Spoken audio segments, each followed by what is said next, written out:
ध्यान शिक्षकाबद्दल आपलं जे काही आपण आता ग्रुप फॉर्म केलंय, काहीतरी 25-26 नावं आलीत. तर त्याच्यात मी स्पष्ट लिहिलं होतं की योगदान. योगदान म्हणजे आपल्याला पैसे नाही मिळणार. मिळाले तर उत्तम, एखाद्या शाळेने दिले तर ठीकच आहे. नाही दिलं तर त्याच्यासाठी आपण नाही करणार आहोत काम. म्हणून मी म्हटलं होतं योगदान ज्यांना द्यायचे त्यांनी नावं द्या. नावं आली. परत मी तिथे लिहिलं की पैशाची अपेक्षा नको. मी तुम्हाला मोफतच ट्रेनिंग येणार आहे. तुम्हाला जो काही समजा खर्च कशाला येणार असेल तर तो आपण संस्थेतर्फे करायचे, तो काही स्वतःच्या पदरातून करायचा नाहीये. तर तिथे मात्र ते होईल. फक्त आपण मोफत घ्यायचंय आणि हे मान्य असेल तर ग्रुप जॉईन करा. तर आता एक मॅडम सोडून गेल्यात, तसं तुम्ही विचार करा ग्रुप जॉईन केला असेल तर. आणि तिथे मी आज बऱ्याच गोष्टी टाकल्या. तुम्हाला प्रश्न विचारला होता की तुम्हाला काय आयडियाज आहे, तर तुम्ही आपलं नेहमीप्रमाणे ध्यान कसं घ्यावं, काय घ्यावं. आपल्याला कार्यक्रम नाही घ्यायचा, लक्षात घ्या. आपल्याला टीचर्स ट्रेनिंग शिकायचं आहे. कारण जर काही एखादी गोष्ट घ्यायची असेल, समजा योगा, आता योगाचं सरकारने कंपल्शन केलं, असं किती शिक्षकांना योग येत असतं. मग तसंच ध्यानाचं पण आहे ना, ध्यानाचं सुद्धा जी आर आलाय का, ही माहिती काढायची आहे तुम्ही. काढा ज्यांना शक्य आहे. तेच मी मृदुला मॅडमशी बोलत होते. ज्यांचे ज्यांचे शाळेमध्ये कॉन्टॅक्ट आहेत त्यांनी माहिती काढा की असा काही जी आर आहे का ध्यानाचा.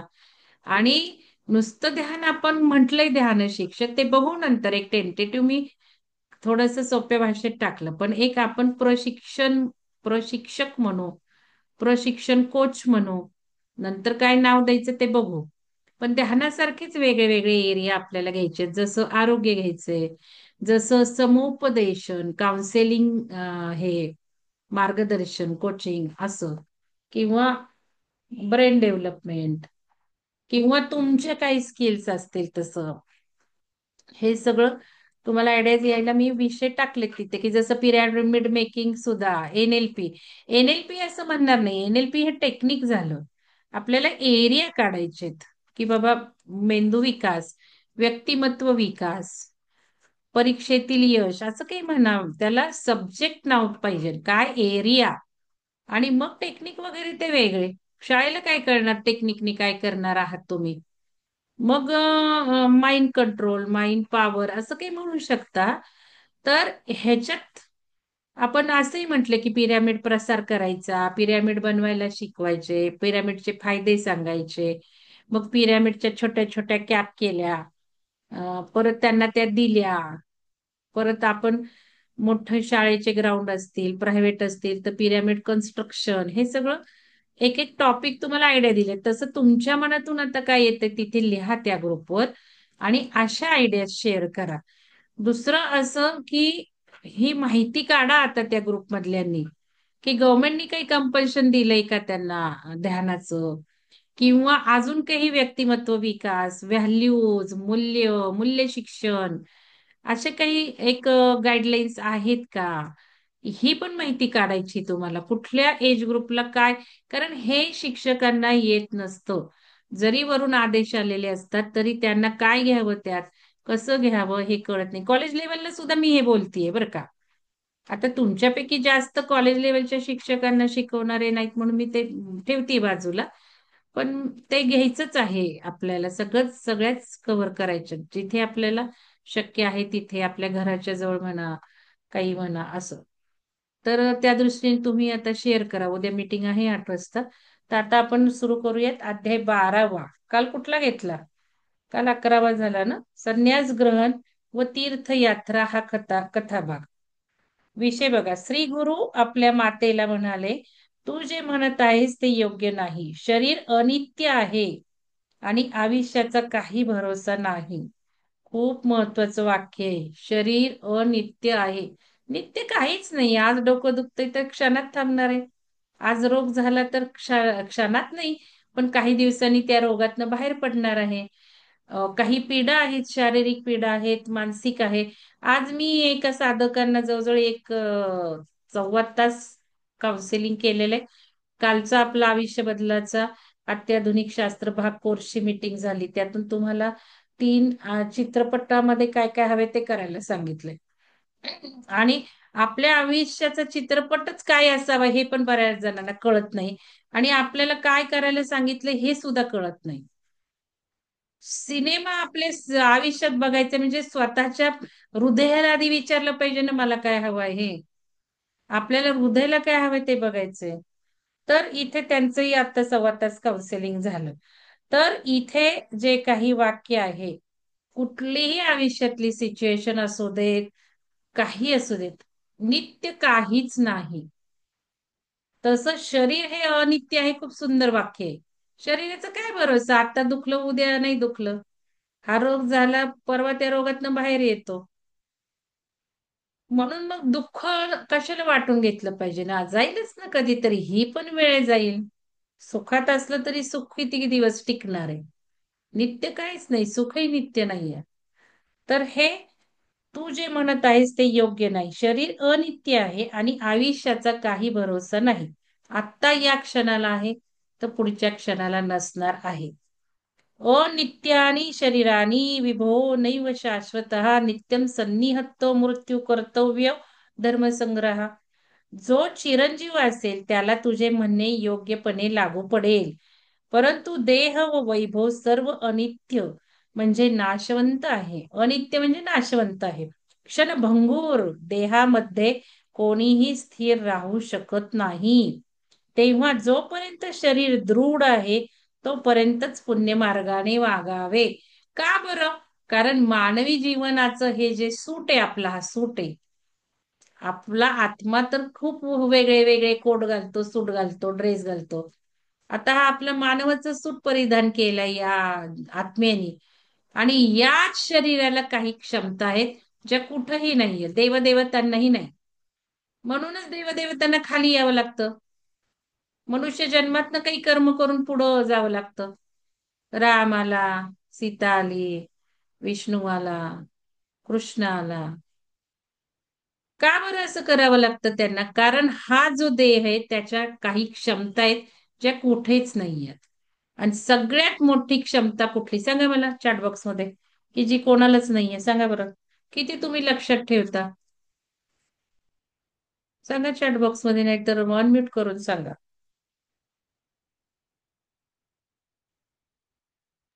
मनुष्य जन्मामध्ये मॅडम नराचा नारायण व्हायची क्षमता आहे.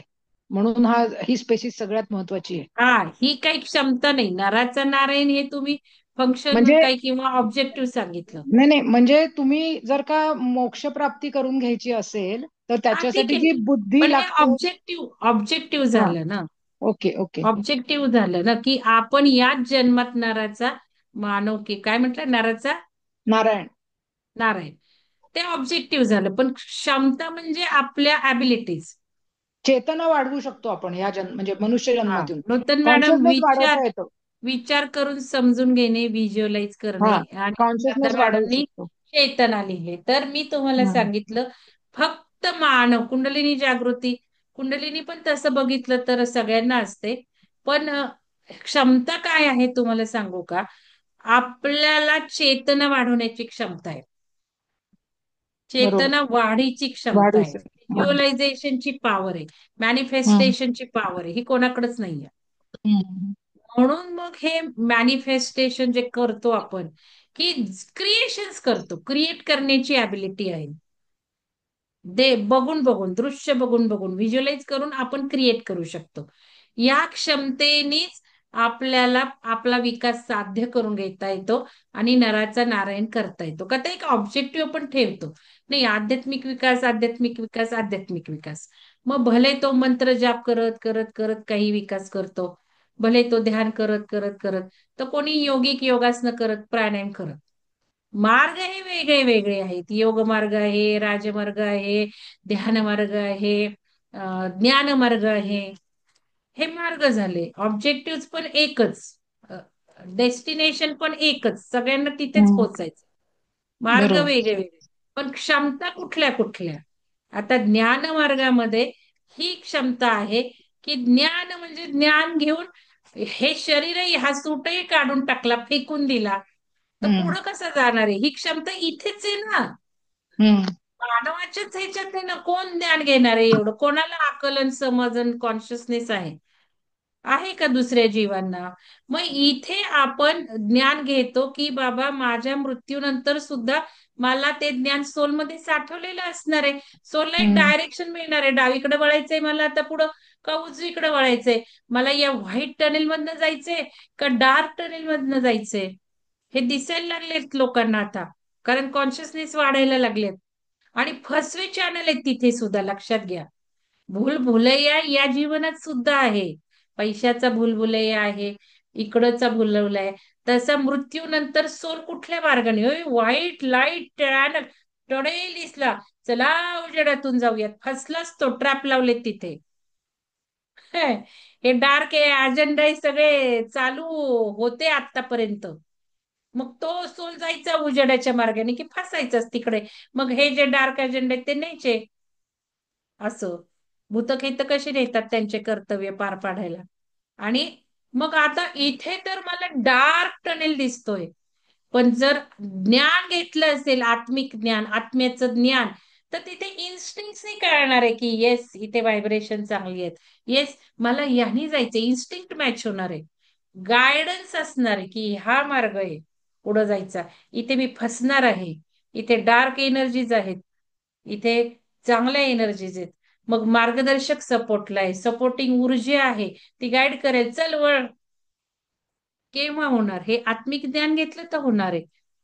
म्हणून ही क्षमता मानव देहातच आहे हे सुद्धा घ्या. म्हणून असं म्हटलेलं आहे, अजून एक महत्वाचं लक्षात ठेवायचं, कितीही कुठल्याही मार्गाने कितीही जन्म साधना करा. योगिक मार्ग 2 जन्म गेले, ध्यान मार्ग 4 जन्म गेले, भक्ती मार्ग 3 जन्म गेले. सगळ्यात शेवटचा जो पॅच आहे तो ज्ञान मार्गाचाच आहे, हे लक्षात ठेवा सगळ्यांनी. आणि ते ज्ञान घेतलं तरच तो टप्पा गाठणार आहे. आणि हा जो ज्ञान मार्गाचा टप्पा आहे त्याची क्षमता बेस्ट या मानवी देहातच आहे. जसं आता नूतन मॅडम म्हटले, विचार करणं, आकलन करणं, हे कॅपॅबिलिटी चेतनेनी जाणून घेणं त्या ज्ञानाला. जसं आपण बघतोय गुरुचरित्र तर सगळे वाचतात, हे कुठं कोण विचार करतय? मग नाही विचार केला, मनन नाही केलं, चिंतन नाही केलं आणि लेखन नाही केलं, तर कसं इथे पेरलं जाणार? हे ब्रह्मांड आहे ते नाही. हे जे माग दिसतंय ते नाही ब्रह्मांड. ब्रह्मांड इथे आहे, पिंडी ते ब्रह्मांडी, सूर्य इथे आहे, गुरु इथे आहे. मी तुम्हाला परवाच्या ध्यानात सुद्धा एक वाक्य दिलं, तुम्ही कॉन्शियस नाही दाखवत. तिथे प्रश्न विचारला होता, कुठला शिवसरोदयचा श्वास नियम वापरला, तिथे एकाचंही उत्तर नाही आलं. आज परत ते शिवसरोदय ग्रुपला टच केलं. तो फार महत्वाचा आहे, कारण जेव्हा जेव्हा मॅनिफेस्टेशन करायचंय तेव्हा तेव्हा त्या शिवसरोदयाच्या नियमात अतिशय पावर. आता एका कपलला सुद्धा काउन्सिलिंग केलं कालच्या मीटिंग नंतर. व्हिज्युअलायझेशन मध्ये काय घेणार आहे काय माहिती नव्हतं, प्रॉब्लेम काय घेणार आहे. मग कुठले प्रॉब्लेम म्हटल्या, वही उघडू का? अहो वही कशाला पाहिजे, आयुष्याचे प्रॉब्लेम आहेत, बोला म्हटलं. आता नवीन होत्या ते जाऊ द्या, मग लगेच दोघांशी बोलून घेतलं मी. तर हे कळलं पाहिजे. आणि जसं ज्ञानही कळलं पाहिजे ना, नुसतं ज्ञान घेऊन आकलनच नाही तर काय उपयोग आहे? मग आकलन केव्हा होणार आहे त्याच्यावर विचार केला तर. म्हणून हे जे लिहितायत ना ग्रुपवर, त्यांचं सुंदर काम चाललेलं आहे. काही लोक वाचतायत ते, त्यांचंही सुंदर काम चाललंय. सगळ्यांना लिखाण जमेल असं काही नाहीये, म्हणूनच एकमेकांना मदत करायची. तिथे 2 व्यक्तींनी टाकलं, अजून 4 व्यक्ती वाचतायत, त्यांना मदत होती. अरे हो किती छान. बाकीचे काहीच करत नाहीयेत, बाकीचे आता मस्त झोपत ऐकतायत. ठीक आहे, झोपत जरी ऐकतायत तरी कुठंतरी ठिणगी पडणार आहे. कुठंतरी झोपेत का होईना सबकॉन्शियसनेस मध्ये माझा आवाज गेला तर तेही मेंदू काम करायला सुरुवात करणार आहे. काहीतरी करतात, पण काहींच्या मग काही कोणी जोडलेच नाहीत. आता 30च लोक आहेत ग्रुपला, आहेत किती सांगा मला? श्रद्धा मॅडम, ज्ञानबोध ग्रुपला किती आहेत बघा. म्हणजे हे सुद्धा गोष्टी आपण आपल्याला जी संधी मिळाली आहे ह्याच्यावर फोकस केला पाहिजे. नित्य काही नाही, नाशवंत आहे, कोणीही या देहामध्ये राहू शकत नाही. मग किती अमूल्य संधी आपल्याला मिळाली या देहामध्ये. काय करायचंय आपल्याला या देहाच्या अमूल्य संधीला? घ्यायचंय का कुठं? 118 आहेत बघा, मग 118 पैकी फक्त 31 झाले आता. मग हे संधी किती लोक घेत आहेत आता. फ्री आहे, लिंक सुद्धा फ्री आहे. कधी 1-2 मिनिटं तरी आपण जोडून बघतोय का? त्या लोकांना वाटतंय का काय चाललंय, काय बघावं? काही नाही वाटत. आणि काही लोक नुसते पैसे देतात आणि किती आउटपुट मिळतं त्यांना. आज मला काउन्सिलिंग मध्ये बरंच कळलं. हे केलं ते केलं पण काहीच उपयोग नाही झाला. तुम्ही छान सांगता. हो, कारण सांगते छान म्हणजे काय, अनुभव आहे ना इथे, प्रॅक्टिकल. पोपटपंची नाहीये ना. पोपटपंची असेल तर मग काय असतं दुसऱ्याला, तर काय मिळणार. प्रॅक्टिकली इम्प्लिमेंट आपल्याला करता आलं पाहिजे. म्हणून आपण हे प्रॅक्टिकली शिकतोय, वाचन करतोय. भले एक पान झालं दिवसाला तरी चालणार आहे. म्हणून पहिल्यांदा जपायचंय. अनित्य हे अनित्य माझं असतं बघा. मला दुःख काही झालं ना, वेदना वेदना, मी सरळ म्हणायला लागते अनित्य हे अनित्य हे, कारण ते आपलं विपश्यनेचं वाक्य आहे ना. ते गुरुजी सारखे म्हणतात अनित्य अनित्य अनित्य. मग मी तो मंत्रच करून घेतला तेव्हापासून. आणि तुम्हाला शिकवलंय ना आपलं, ते झालंय की ध्यान. कशावर झालंय बरं? हे शंकराष्टकम. तिथे तुम्हाला तेच शिकवलं की येऊ देत गुडघ्याला कळ, येऊ देत मांडीला कळ. एक ध्यान असंही करायचं, 10 मिनिटं हलवायचंच नाहीये आपल्याला, मांडी मान काहीच नाही. होऊ दे ना, अनित्य आहे अनित्य आहे. आणि त्याला शिकवलंय तुम्हाला म्हणायचं अनित्य आहे. आणि येऊ देत किती कळ होऊ देत, मुंगीचा होऊ देत, काय होऊ देत, अनित्य आहे अनित्य आहे. आणि मग बघायचं कशी ती कळ निघून जाते. जातेच ती निघून. पण आपल्याला सवय लागली, गुडघा लागला, दुखलं, हालवलं चोळलं, आता मला काय झालं, माझ्या गुडघ्याला काय झालं. नाही, अनित्य आहे अनित्य आहे, निघून जाणार आहे ते. ही सवय लावली ध्यानातनं, की जीवनात सुद्धा संकट येतं येतं येतं. काल मी तुम्हाला बोलले, कालपासून एवढं अफाट ऑपॉर्च्युनिटी मी क्रिएट केल्या आणि त्या डायरेक्शननी काम केलं ना. दुःखाला सुद्धा आपल्याला छान ऑपॉर्च्युनिटी मध्ये कन्वर्ट करता आलं पाहिजे. कालचं लक्षात ठेवा मी काय बोलले तुम्हाला, ऑफ द रेकॉर्डिंग. आणि ते कालपासून काय घडामोडी घडले हेही तुम्हाला सांगणे अतिशय सुंदर झालेलं आहे. का तर माझा जप होता, हे जे घडलंय चांगल्यासाठी, it's for my betterness, it's for my betterness. घडलं ते छान झालं, घडलं ते छान झालं, असं म्हटल्यामुळं तेच व्हायब्रेशन खेचले. मिस्टरांमध्ये, मुलामध्ये ते व्हायब्रेशन उतरवले. आणि भडाभडा भराभरा भरा गोष्टी गेल्या पुढं. सांगेल मी किती, म्हणजे आपल्या व्हायब्रेशनवर असतं शेवटी. मग हे आणि ते हा मंत्र जपायचा आजपासून, हे मला सांगायचं आहे तुम्हाला. काहीही नित्य नाही. अनित्य आहे, एक क्षणभंगूर आहे. अनित्य म्हणजे नाशवंत आहे, क्षणभंगूर देहामध्ये कोणीही स्थिर राहू शकत नाही. तिसरा मंत्र मी दिला, अनित्य आहे, क्षणभंगूर आहे, पण हीच अमृत अपॉर्च्युनिटी आहे. याच देहाला क्षमता आहे. याच माझ्या संधी मी उचलायच्या आहेत. तुम्ही आम्हाला तेच सांगता, ते झालंच. ते आहे. पण एवढं वाईट घडलं, माझी कविता कोणतरी काल म्हटलं वाचून दाखवा, ती पण वाचून दाखवेल ना. पण आता ही वेळ नाही, कारण ते व्हायब्रेशन आपल्याला हे करायचे नाही. माझे मिस्टर मला म्हणत होते झोप झोप झोप, म्हटलं अहो माझ्या भावना जाऊ देत तिथे, की मलाही वाचू दे, की एवढ्या दुःखात मी होते, इतक्या माझ्या हृदयाला यातना झालेल्या आहेत. ही वस्तुस्थिती आहे. पण ते मी बरोबर तिथे लिहिलं, संपवलं कुठंतरी नोंद. आणि तिथनं नंतर जे व्हायब्रेशन बदलवले. सकाळी उठल्याने मिस्टर म्हटलं काही काळजी करू नका. लगेच व्हायब्रेशन सगळे बदललेले होते. आणि त्या संधी घेत घेत घेत सुंदर ऑपॉर्च्युनिटीज पुढे आल्या. तुम्ही साधं बघा, ग्रुपला पण किती जोडले गेले कालपासून नवीन लोक. आणि खूप सुंदर त्यांच्याशी संवाद साधले मी. तर या गोष्टी आपल्या व्हायब्रेशननीच क्रिएट होतात. म्हणजे मला सांगायचं, हे मी सगळं माझी उदाहरणं देऊन सांगत असते. का तर क्रिएशन शक्ती आपल्यात आहे. ही सुद्धा मानव देहाची क्षमता आहे. म्हणून इथे क्षणभंगूर देहामध्ये कोणी स्थिर राहू शकत नाही. तेव्हा जोपर्यंत शरीर दृढ आहे, तोपर्यंतच पुण्य मार्गाने वागावे. मी पुण्य मार्गाने मी तुम्हाला अजून ऍड करत गेले, की काय काय आपण करू शकतो या देहामध्ये. पुण्य मार्गाने वागावे म्हणजे काही कळत नाही ना. हे सगळं आपण करू शकतो. ह्या आता भराभरा करायच्यात.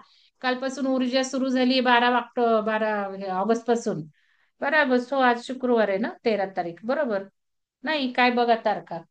तर ती ऊर्जा जाणवतीये मला. हीच ऊर्जा आहे, हीच ऊर्जा आहे, परिवर्तनाची ऊर्जा आहे. आपल्या आयुष्यात खूप बदल होणार आहेत. भराभरा परिवर्तन करून घ्यायचे, आयुष्याचं लॉन्च करून घ्यायचे प्रोग्राम. संकल्प करून घ्यायचे, जसं प्रतिपदेला करतो तसं करून घ्यायचे. आणि ते शिवसरोदेचा नियम शिकवलाय तो इम्प्लिमेंट करायचा आहे. आज टाकलाय ग्रुपवर परत रिवाइज. हे सगळं मला सारखं रिमाइंड करावं लागतं तुम्हाला. ज्याने मृत्यूला जिंकले असेल त्याने शरीर हे नित्य मानावे. बघा काय, ज्याने मृत्यूला जिंकले, कोण कोण मृत्यूला जिंकले? त्याने शरीर हे नित्य मानावे. मृत्यूला जिंकणं काही सोपं आहे का? आणि त्याला तुझा उपदेश धर्माचरण पुढे तर करू. मी तर मृत्यूला जिंकलं आहे, मला शरीर नित्य आहे, धर्माचरण नंतर करू. कसं छान लिहिलंय बघा यांनी. हा उपदेश मग ठीक आहे. पण आता आणि ते आज आहे तर उद्या नाही, आज आहे तर उद्या नाही, आज आहे तर उद्या नाही, काही असेल, घर असेल, नवरा असेल, मुलगा असेल, काहीही सिच्युएशन नित्य नाही आहे. त्यामुळे जे आहे त्या क्षणाला करून घ्यायचं, करून घ्यायचं, करून घ्यायचं. म्हणजे नाव मोमेंटला जगणं पण हा उपदेश होतो यातनं. Live in the now moment. काल मी तुम्हाला एक सांगायचं राहिलं, मला आठवलं नाही. पण टाइम, हा बोला, काय झालं? त्या ह्याच्यामध्ये की टाइमच फॅक्टर नसतो ना तसा. सगळं नाव मुमेंटलाच घडत असतं घड्याळाच्या काट्यावर. आपण म्हणतो 4 वाजले, 5 वाजले, तसं काही नाही. तोच क्षण असतो, त्या क्षणाला सगळीकडे तेच असतं. नंतर मला आठवलं काल ते सांगायला होतं, पण आता पण लगेच विसरले मी, जाऊ दे. पण एवढं लक्षात घ्या, कुठलाही काळ नाहीये, काही नाही, तो सुद्धा खोटारडेपणाच आहे. सकाळ झाली दुपार, हा पण खोटारडेपणा आहे. सकाळ सूर्य आहे म्हणून इथे आहे, उद्या सूर्य चाललाय ना तिकडे, ते पण काही नाही, तोही भुलभुलय आहे. एकच वेळ एकाच ह्याच्यात सगळं असतं. आपण ऋषी मुनींनी जे लिहून ठेवले ते आत्ताच लिहून ठेवले, म्हणून त्यांनी हजारो वर्षाचं लिहून ठेवले, कारण सगळ्याच एकच येते. आपल्याला हे सगळं मृगजळ आहे, टाइमचं सुद्धा मृगजळ आहे. आता आपण हायर डायमेन्शनला चाललो तिथे टाइम लॉसच होणार आहे. म्हणून तर आपल्याला दिवसभरात काही घडतच नाही. मला तर दिवस आजचा निघून जातो, मग हळूहळू टाइम क्रॅम्प होत चाललाय. फटाफटाफटाफटा वेळ चाललाय, कारण टाइम डायमेन्शन आपण नष्ट करायला लागलोय. आपण त्या टाइमच्या वर चाललोय आता, या टाइम स्पेसच्या बाहेर निघतोय आपण. तर या गोष्टी हे पण लक्षात घ्या हळूहळू हळू. म्हणून भराभर ऍक्शन करायला सुरुवात करा आता. म्हणजे वेगळ्या शब्दात आपण सांगतो तर वेळ राहिलेली नाहीये. म्हणून हे भराभरा करा, काय करायचंय ते. तोपर्यंतच पुण्यमार्गाने वागावे. ज्याने मृत्यूला जिंकले असेल त्याने शरीर हे नित्य मानावे आणि त्याला तुझा उपदेश धर्माचरण पुढे नंतर करू. हा उपदेश ठीक आहे, पण प्रत्यक्ष स्थिती तशी नाही. अहोरात्र क्षणाक्षणाला आयुष्य उणे होत आहे, क्षय पावत आहे. तेव्हा लहानपणापासूनच धर्म आचरला पाहिजे. थोडक्याशा पाण्यातील मासळीप्रमाणे मनुष्य अल्पायुषी आहे आणि म्हणून जोपर्यंत प्राण चांगले आहेत तोपर्यंतच धर्म आचरला पाहिजे. सूर्याचा रथ एका निमिषामध्ये 22,000 गावे जातो, त्याप्रमाणे म्हणजे वेगाने आयुष्य घटत जाते, क्षीण होत जाते. पावसाचे पाणी झाडावर किती वेळ राहते? ते स्थिर असते का? मुळीच नाही, ते लगेच जमिनीवर पडते. त्याप्रमाणे शरीर स्थिर नाही, हे समजले पाहिजे. जन्माला आलेला प्रत्येक जण मरणारच आहे. तरुणपणानंतर म्हातारपण येणारच आहे आणि अखेर शरीर हे नाशवंत, ही गोष्ट निश्चितच आहे. तेव्हा देहाचा विश्वास न धरता मृत्यू हा कायमचा साथीदार आहे. खूप सुंदर वाक्य आहे. दुसरं वाक्य, मृत्यू हा कायमचा साथीदार आहे. त्या मृत्यूलाच भजायला पाहिजे. मृत्यू सुद्धा एक आनंद उत्सवाने साजरा करता आला पाहिजे. अर्थात तेवढी क्षमता नाही, बोलायला सोपं आहे, पण हळूहळू हळू त्या दृष्टीने विचार केला पाहिजे. मी करायला लागली बरं का प्रॅक्टिस, की फटकन काही झालं ना तर आपल्याला ते आठवायचंय काय आपलं उद्दिष्ट आहे ते. हे प्रॅक्टिस करायला लागली मी. ते आठवलं पाहिजे ना त्यावेळेला. आपण त्या दुःखात बसतो ना, आपल्याला ही सवय ना आता. किती क्षणात लोकांचे मृत्यू झाले होते, काय तिकडं झाला तो सगळा ढगफुटी झाला का काय झालं, भरकन पाणी आलं आणि अवघ्या 10 सेकंदात सगळी घरं दारं हे झाली. किती वेळ लागला. अशाच पद्धतीने आता हे इव्हेंटचं हे न ते सगळं होणार आहे. लक्षात घ्या तुम्ही, खूप कमी लोक उरणार आहेत धर्तीवर. सराव करायचाय त्याचा चांगल्या दृष्टीतून, चांगल्या नॉलेज घेऊन, चांगलं हे एकीकडं. दुसरीकडे त्याही इव्हेंटला क्षणामध्ये आपल्याला हे साजरं करता आलं पाहिजे. नाही तर आईन टेस्टिंगच्या वेळेला भलं खूप ध्यान केलंय, भलं सगळं विल पॉवर पेरली आहे, भलं सगळं मॅनिफेस्टेशन केलंय, भलं सगळं ज्ञान घेतलंय, आणि क्षणाच्या वेळेला परत चेतना खाली गेली, त्याच चेतनेला पुढचं स्वरूप प्राप्त होणार आहे ना. झाड का झाले ते लोक, दगड का झाले, शिळा का झाल्या, पक्षी का झाले? त्या त्या वेळेला ज्या वेळेला ईश्वराने ठरवलं चला खालच्या चैतन्याला जाऊ, त्या क्षणाला ज्याच्या ज्या चेतना होत्या त्याला ते ते स्वरूप प्राप्त झालं. हा खेळ सारखा चाललाय. हे काय आत्ताच असं काही नाहीये. आता मात्र बॅक जर्नी आहे. हे चेंजेस चेंजेस चेंजेस परिवर्तन झाली, युग बदलली, आता बॅक टू ईश्वर. पण सगळे जाणार आहेत का त्या ईश्वराच्या चेतनेला? नाही जाणार आहेत. चेतनेप्रमाणेच फेकले जाणार आहेत या पृथ्वीवर, या प्लॅनेटवर, धरती खाली. मोहनजोदडो, हडप्पा का काढले गेले? का आता ते बाहेर निघाले? आपलंही तेच होणार आहे ना. हे सगळं जे काही सापडलंय ते याच इव्हेंटनी, याच पद्धतीने झालेले आहेत. मग आता तेच होणार आहे. मग आपल्याला कुठे जायचंय आता? आपण तर सज्ञान व्हायला लागलोय ना.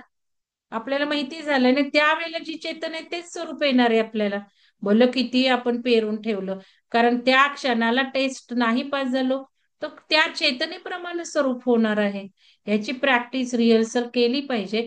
म्हणून हे वाक्य, मृत्यू माझा साथीदार आहे, दुसरं वाक्य तुम्हाला मी दिलेलं आहे. बस. तर तिसरं आता बघू. ही वाक्य लिहून ठेवत चला. थोडक्याशा पाण्यातील मासळीप्रमाणे मनुष्य अल्पायुषी आहे. म्हणून जोपर्यंत प्राण चांगले आहेत तोपर्यंतच धर्म आचरला पाहिजे.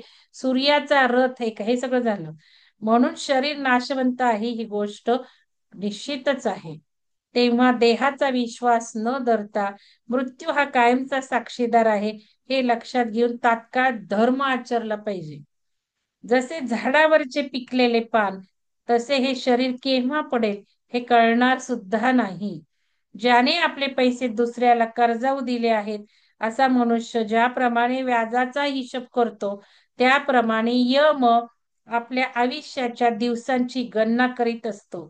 जशा नद्या समुद्राला मिळाल्यावर परत येत नाहीत त्याप्रमाणे आपल्या आयुष्यातील गेलेले दिवस परत येत नाही. हे सर्व समजून जे लोक पुण्य करण्याकडे लक्ष देत नाहीत ते पशु समान समजावे. ज्या दिवशी पुण्य घडले नाही तो दिवस व्यर्थ गेला. त्या यमाला मुळीच करुणा नाही हे पक्के समजून असावे. आणि तत्काळ काही ना काही पुण्य करावे. किती छान सांगितले बघा. तात्काळ पुण्य करत चला, तात्काळ पुण्य करत चला. बायको, मुले, पैसा, अडका, गुरे, ढोरे हे सुद्धा किंवा यांना सुद्धा आयुष्य किंवा शरीराप्रमाणे शाश्वत समजणे पशुत्वाचे म्हणजे निर्बुद्धपणाचे लक्षण आहे. पशु म्हटलंय बघा. पशु, निर्बुद्ध, बायका, मुले, पैसा, अडका, गुरे, ढोरे यांना सुद्धा आयुष्य किंवा शरीराप्रमाणे शाश्वत समजणे पशुत्वाचे म्हणजे निर्बुद्धपणाचे लक्षण आहे.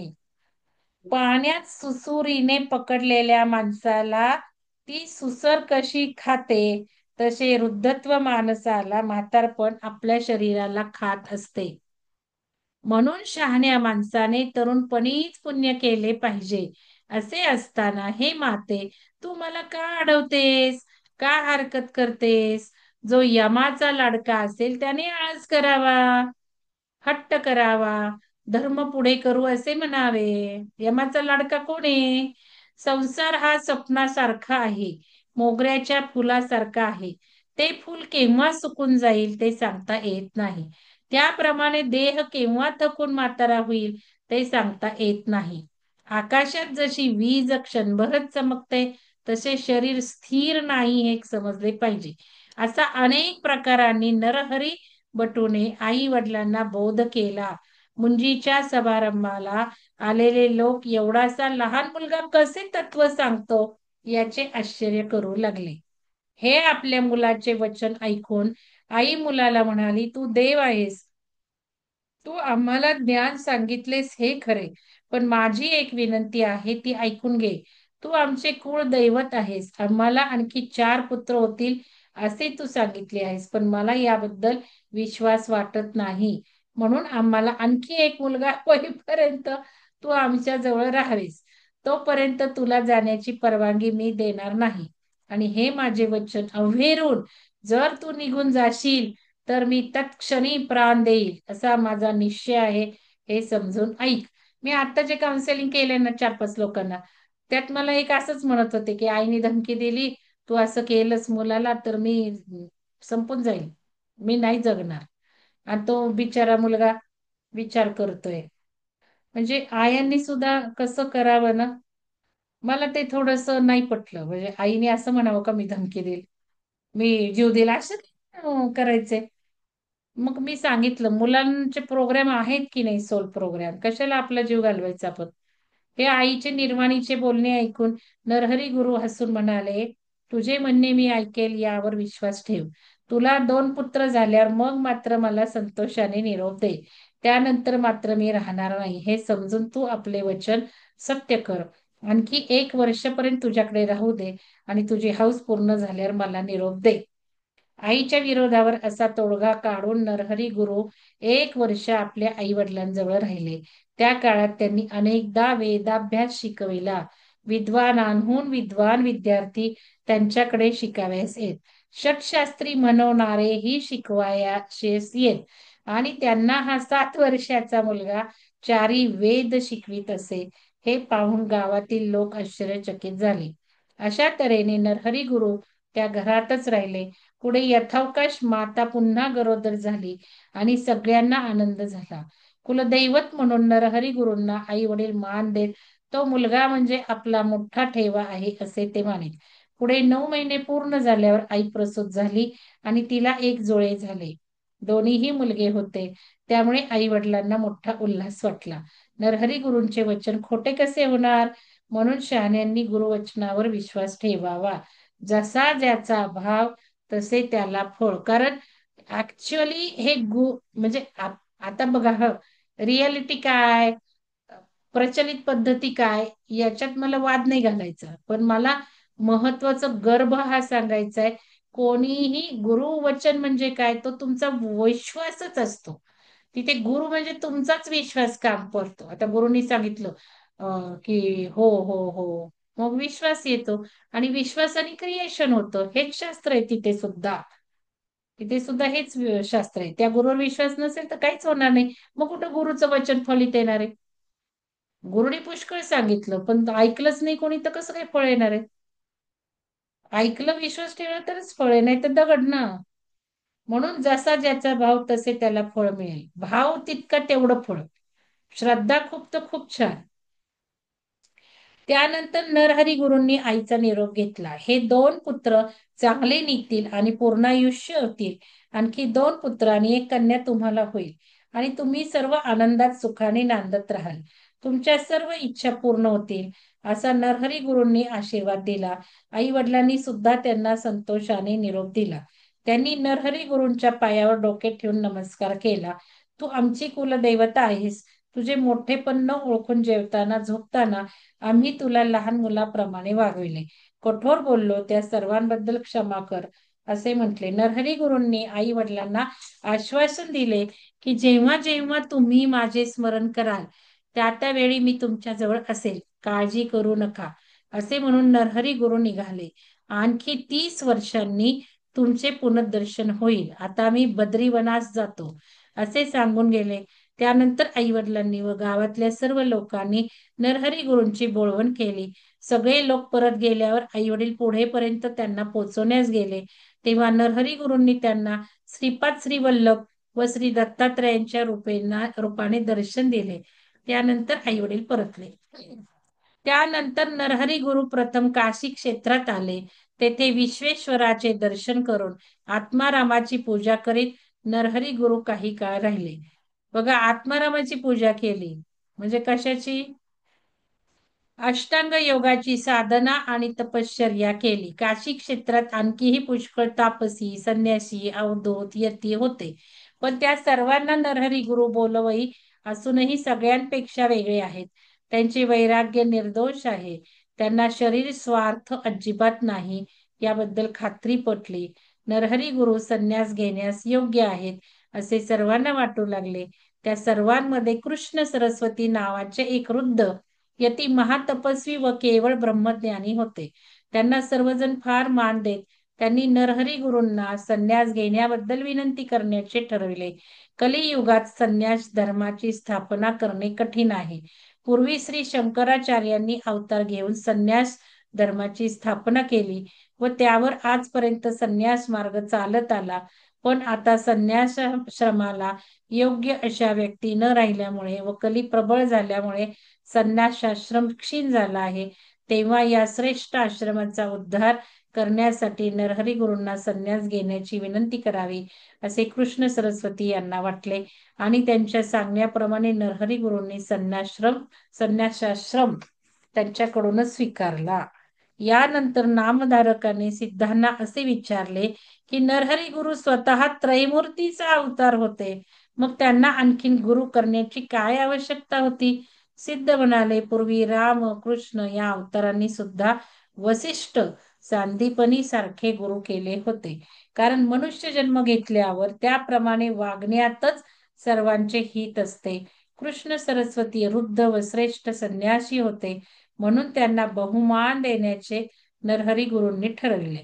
नामधारकाने विचारल्यावरून सिद्धांनी कृष्ण सरस्वतीची गुरु परंपरा सांगितली ती अशी: आदिपीठ शंकर विष्णू, चतुर्वक्त्र हे मूळपीठ, त्यानंतर वसिष्ठ, शक्ती, पराशर, व्यासमुनी माहिती आहेत, शुक, गौडपादाचार्य, गोविंदाचार्य, शंकराचार्य, विश्वरूपाचार्य, नंतर ज्ञानबोधगिर्य, सिंहगिर्य, ईश्वरतीर्थ, नृसिंहतीर्थ, शिवतीर्थ, विद्यातीर्थ, भारतीतीर्थ, विद्यारण्य म्हणजे श्रीपाद मुनी आणि विद्यातीर्थ, मळीयानंद, देवतीर्थ, सरस्वती, सरस्वती यादवेंद्र आणि मग कृष्ण सरस्वती.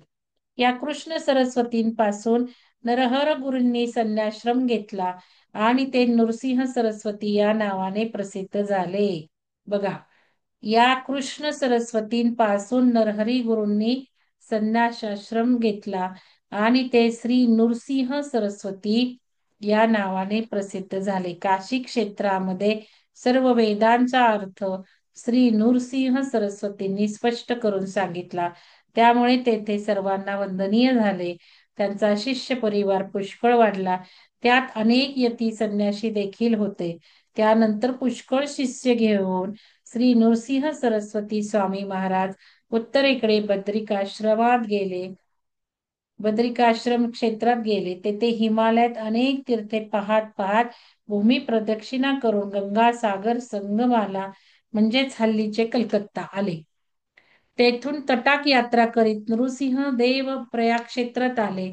तेथे माधव नावाच्या ब्राह्मणाला ब्रह्मज्ञान देऊन संन्यास दिला. त्याचे नाव माधव सरस्वती असे ठेवले. अशा तऱ्हेने श्री नृसिंह सरस्वती गुरूंचे अनेक शिष्य झाले. त्यापैकी प्रमुख शिष्यांची नावे पुढच्या 13व्या अध्यायात येतील. आता बघा टिपा काय आहेत, काय अन्वयार्थ सांगतायत लेखक.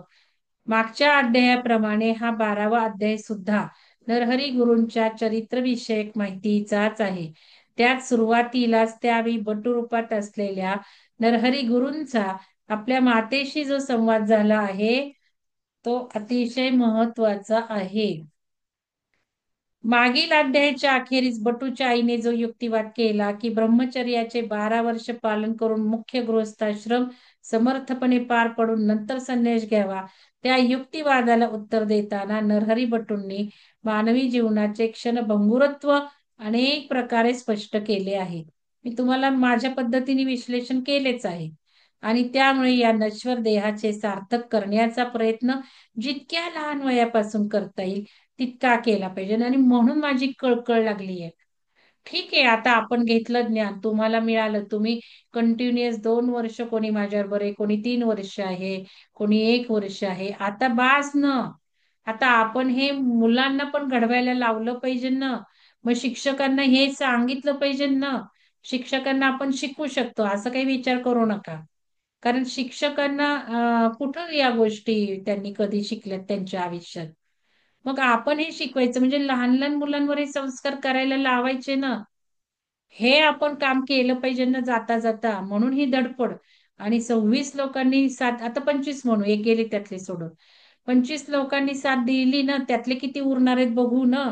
आणि इथे तुम्हाला दाखवायचंय तुमचं चातुर्य, कौशल्य. सगळ्यांचं सिलेक्शन होईल असं काही नाहीये. तुम्हाला हात घालून काम करायचंय त्याच्यात. तर त्यामुळं हे सगळ्याच प्रकारचं तुमचं ट्रेनिंग असणार आहे, लक्षात घ्या. हे जे काम होणार आहे ते त्या गोष्टीसाठी नाही तर स्वतःसाठी होणार आहे. यातून स्वतःचे कोश सुधारले जाणार आहेत. आपले पॅटर्न बदलू लागणार आहेत. या गोष्टी आहेत. ह्या मी नंतर बोलेल. तर हे आहे. म्हणून हे छोट्या वयांपासून आपल्याला करायला लावायचं. छोट्या छोट्या मुलांपासून जमतं सगळं. कारण मी जेव्हा ध्यान घ्यायला गेले त्यावेळेला पहिलीतलं पोरग रडायला लागलं ना. माझा मामाच मला आठवत होता करत. माझा मामा का मला आठवला. म्हणजे ह्या गोष्टी आपल्यालाही खूप शिकायला मिळतात. तर ह्या लहान, जितक्या लहान वयापासून करता येईल तितका केला पाहिजे, हे त्यांनी आपल्या मातेला पटवून दिलं. तेव्हा मातेने आपल्या मातृत्वाचा आणि आपल्याला दुसरे मुलबाळ नसल्याचा मुद्दा उपस्थित केला आणि बाल नरहरींना आपल्या पुत्र कर्तव्याची जाणीव करून दिली. त्यावेळी अवतारी विभूती असलेल्या सद्गुरूंनी मातेच्या इच्छेसाठी एक वर्षभर तेथे राहण्याचे व मातेला आणखीन 2 पुत्र झाल्यानंतर मगच घर सोडून काशीला जाण्याचे मान्य केले. ही गोष्ट महत्वाची, आईचं ऐकलं त्यांनी. आपला पुत्र धर्म म्हणजे पुत्र म्हणून आई वडिलांच्या बाबतीतले आपले कर्तव्य त्यांनी टाळले नाही. म्हणून जुळं झालं असं मला असं वाटतं, 2 मुलं एकाच वर्षात. त्या मुद्द्यावर आईची समजून पटवून तिची इच्छा पूर्ण करू व तिने संतोषाने दिलेली तिची संमती मिळवून नंतरच बाल नरहरी घराबाहेर पडले. आणि त्यानंतर सुद्धा ती जेव्हा जेव्हा स्मरण करेल तेव्हा तेव्हा तिला भेटण्याचे वचन त्यांनी दिलेले आहे. त्याचप्रमाणे त्या वर्षभराच्या घरातील वास्तव्यात त्यांनी आपले अलौकिक ज्ञान प्रकट करून समाजातील इतरांनाही त्या ज्ञानाचा लाभ करून दिला आहे. म्हणूनच आपल्या ज्ञानाचा लाभ आपण द्यायचा आहे समाजाला. काशी क्षेत्रातही अष्टांग योग पूर्वक तपश्चर्या करून त्यांनी तेथील वृद्ध यती संन्याशांकडून आदर विश्वास प्राप्त करून घेतला. संन्यास मार्गाचा उद्धार करण्याची सूचना मान्य करून वृद्ध कृष्ण सरस्वतींना गुरु केले. तसेच सर्व वेदांचा अर्थ विशद करून सांगितला. अशा तऱ्हेचे स्वतःच्या चरित्राने त्यांनी आपली शिकवण कुटुंबातील, वाक्य बघा, स्वतःच्या चरित्राने. नाव बरेच लोकांनी दिलीत पण ध्यानाला कधी उगवलेले मला दिसले नाहीत. पहिल्यांदा ते करावं लागणार आहे, लक्षात घ्या. नाव देऊन तुम्ही भरपूर एज्युकेटेड असलं पण तुम्हीच करत नसला तर तुम्हाला कसं काही ते देऊ शकणार नाहीये तुम्हाला ते. स्वतः आधी असावं लागतं ते. त्यामुळे कार्यक्रम अटेंड करणं सुरुवात करा. ज्या काही नवीन लोकांनी किंवा जे जुने लोक आहेत पण फक्त नाव देण्यात तिथे दाखवलं, त्यांनी ध्यान स्वतः करायला पाहिजे.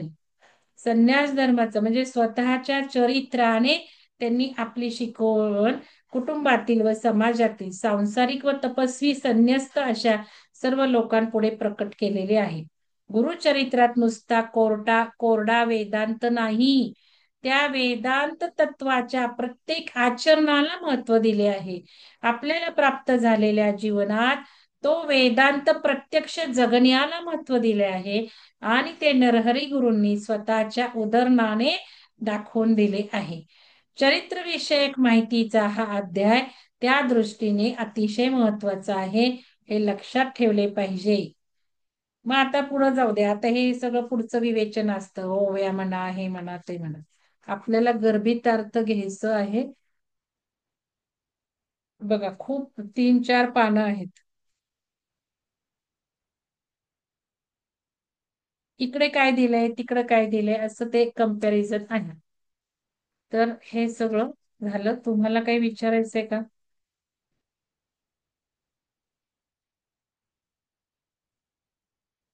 13वा अध्याय उद्या घेऊया. नृसिंह सरस्वती चरित्र, स्वगृही माता पित्यांची भेट आणि तीर्थयात्रा, पोटाची व्यथा असणाऱ्या ब्राह्मणास बरे केले, ही कथा.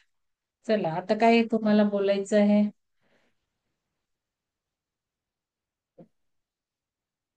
काय विचारायचं आहे का? मी थोडं थोडंच घेणार आहे, जास्त नको. आपल्याला मनन चिंतनावर फोकस द्यायचा आहे. तुम्ही पण करा, मी पण करते. तर थोडं थोडं घेऊयात. स्मिता मॅडम बोला. काय होतं व पोर्टल 12 ऑगस्टचं? आहात का तुम्ही, हा, स्मिता हो मॅडम? हो, नमस्ते हा. मॅडम. हो हो. हा. हा, 12चं ते पोर्टल नाही का सांगितलं मॅडम? तुम्ही आपण काहीतरी जे बंद होणार आहे म्हंटलात का? 12 तारखेलाच होणार होतं ना ते, 26 जुलै पासून 12 ऑगस्ट पर्यंतच त्याचं हे होतं, पण हा, मग तुम्ही 26 जुलै ते 12 ऑगस्ट याचा अर्थ 12ला क्लोज झालं असं होतं का? क्लोज होणार होतं 12ला. हम्म. पण त्या दिवशीचे जे महत्वाचे हे होते की नाही, शुक्रवार शनिवारचे मागच्या, ते हम्म. जास्त ऑथेंटिक होते. मी ऑस्ट्रोलॉजिकली पण थोडंसं सांगितलं. डेट ऑफ हम्म. म्हणजे कशी येत होती ती डेट, पण आकडा 8च येत होता, शनीचा आकडा, असं सगळं ते होता म्हणजे विषय. पण तरी मी आपल्याला आता आपल्या आयुष्यात मेजर काय बदल होणार आहे? आता कसं आहे महत्वाचं, कुठल्या एक तर मंगळा, आता गुरु बदलतोय ना मॅडम? गुरु बदल आता शनी वक्री आहे सध्या, यांनी हम्म. गोचरीने शनी हम्म. वक्री झालेले असले तरी पण जे न्यायाने देणार आहेत ते शनीच देणार आहेत. पण साल आहे ते मंगळाचे, त्यामुळे एनर्जी आहे हो लोकांकडे. हा, पण एनर्जी आहे आणि तसंच विचित्र पण काही घडतंय ना, स्फोटक. हा, विचित्र म्हणजे हे डिझास्टर सगळे म्हणजे काय म्हणतो, काय म्हणायचं, अति अति तिथे माती आहे हे सगळं. अतिचारी अतिचारी. हा, मग येणारं नंतरचं हे आहे ते मात्र एक न्यू बिगिनिंग आहे, एक 2026. कधीपासून? आता हा एनर्जी एवढा फ्लो आहे ना, ते डिझॉल्व्ह होणं गरजेचं, म्हणजे जो तो आपल्यालाच हे समजतं, म्हणजे अति पण एनर्जी घातक ठरते ना, असा विषय आहे सगळं आहे. त्यामुळे ध्यान वगैरे, मी म्हटलं ना पोर्टल वगैरे सगळं असतात मॅडम, पण ध्यानातूनच सगळं मिळतंय, म्हणजे असं ध्यान 888 नाही लिहा केलं तर सगळं. काय कनेक्शन होत नाही ना? नाही होत अहो मॅडम, नाही. ध्यानानेच कनेक्शन होतं. सामान्य लोकांना काही कळेनाच सगळं हे, आणि शनीच देतात ना ते खूप ऑथेंटिक आणि चांगलं, हे मी त्या दिवशी तेच सांगितलं महत्वाचं. जरी 26 म्हणजे जुलैपासून 12 ऑगस्ट होतं, पण मागचे शुक्रवार शनिवार हे खूप महत्वाचे होते, आणि ते का होते हे सगळं म्हणजे महत्वाचं होतं, की बाबा काय त्याची म्हणजे बेरीज पण तेवढीच होत होती. शनीचा आकडा होता, शनीचा अंक होता, असं सगळं होतं. आणि न्यायाने देणारे त्यांनाच आहे, बाकी काही नाही. बाकी कलियुग हे माहितीच आहे की आपल्याला, आता आपण वाचतोय करतोय. आणि छान होतंय मॅडम हेच, हे खूप सुंदर. कारण गुरुचरित्र असं वाचण्यापेक्षा जेव्हा तुम्ही सांगता आणि ग्रुपची एनर्जी खूप महत्वाची असते मॅडम. आता मला आपण 2 दिवस काय करतो मासिक माहिती का, त्या वाचनामध्ये पारायण पद्धतीने वाचतो ना, हे झालंच पाहिजे ते झालं पाहिजे, त्याच्याकडेच आपलं लक्ष लागतं. कधी संपतंय, कधी अध्याय होतात, कर्मकांडात काय होतंय. गुंतण्यापेक्षा मनन चिंतन खूप महत्वाचं. हे फार मला म्हणजे, तुम्ही आपण जे म्हणतो ना मॅडम, उगाच असा दिखावा नाही काय उपयोग त्याचा हो. मनन चिंतन होणं महत्वाचं. म्हणून मी जातकांनाही सांगते, उपवास नव्हे उपासना महत्वाची आहे. उपवास करून काही उपयोग नाहीये, उपासना महत्वाची आहे. आणि गुरु सगळं देतात, भाव तिथं देव, हे फार महत्वाचं आहे. छान होतंय चालेल. मॅडम. आणि ऊर्जा, काय होतं धन्यवाद. ऑफलाईन कस्टमर आले तरच मला जॉईन करता येत नाहीये, कारण त्याला हम्म. इलाजच नसतो समोर येणारे, पण नाही, राहू ऑनलाईन मी दे ना, मॅनेज. काय आहे, आपल्याला कसं असतं माहिती का, एकदा तुम्ही ऊर्जेवर सोडून दिलं ना, आणि हा, तुम्ही बसला जरी नाही ऑनलाईन ना, तर ते आपोआप व्हायब्रेशन्स येतात. खूप खूप शेवटी येतात हे मॅडम. फिलिंग्सनीच आहे ना, हो. त्याला काही फिजिकल मॅडम मला एक्झिस्टन्स. एक महत्वाचं एक स्मिता सांगायचंय मॅडमना की, विचारायचं होतं. हा, हा विचारा. म्हणजे आपल्या प्रोग्रामला धरून नाहीये आणि पर्सनल हा वगैरे पण नाहीये, मला ओव्हरऑल विचारायचं होतं. हम्म. हा पॉलिटिकली आणि इकॉनॉमिकली ह्या ज्या काही गोष्टी चालल्या आहेत, अमेरिका आणि युक्रेन सगळीकडे जी वॉर, त्याचा बरं. नियर फ्युचरमध्ये भारतावरती काय असणार आहे